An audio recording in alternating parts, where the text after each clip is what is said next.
Wheeler, I'm extremely interested in that last exchange regarding Mary Nichols. You were enumerating everybody that basically hadn't signed off. Would you go back through that list again and explain why that was? Certainly. What she put on the table was basically the Obama plan spaced out over one additional year.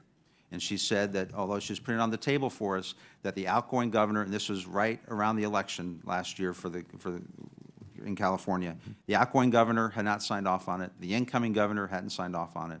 The attorney general, who already said he was suing us, had not signed off on the deal. And she is the executive director of CARB. She said that the board members of CARB had not signed off on it.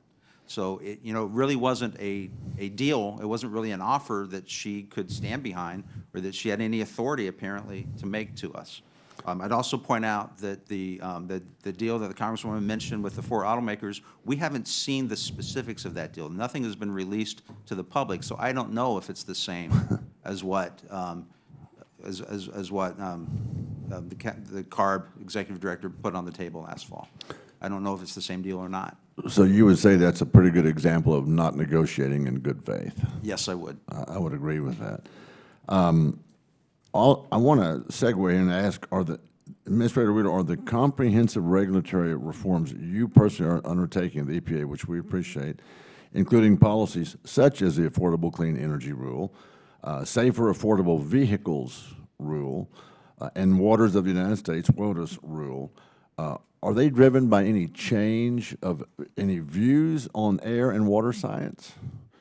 Or are they instead driven by an effort to restore the statutory authority provided to the EPA via the Clean Air Act, the Clean Water Act, as well as other statutes?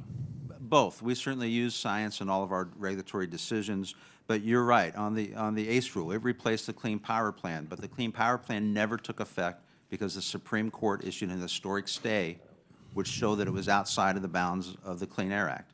On WOTUS, as soon as the Obama administration went forward with their WOTUS proposal, it was stayed by courts around the country. It was only in effect in 22 states. 28 other states were not following the Obama WOTUS proposal, which is why we had to withdraw it so that we could have one regulation for the entire country. We didn't think a patchwork approach would be useful for WOTUS. Well, we in Texas, particularly in my district, appreciate that. We really do. Despite the overall decline in the number of unhealthy air days since 2000, there was an uptick in the number of bad air days in some parts of the country last year. Is this because the EPA is rolling back environmental protections, or how do natural events, dust storms, wildfires, variations in weather affect air quality concentration, affect air quality concentrations from year to year? How does that happen? It's both. First of all, since 2000, we have strengthened the regulations. So, the regulatory determinations are tighter than they were. Plus, there are a lot of naturally occurring events around the country that contribute to bad air quality.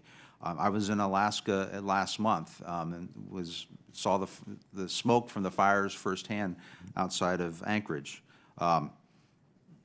With the wildfires in California, that contributes significantly to poor air quality days across the West. Other fires do the same thing, which is why I really hope that the Forest Service, working with the states, can get a handle on these out-of-control wildfires, have more prescribed burns, try to clear out the underbrush so that we don't have these long-lasting fires that really are detrimental to public health.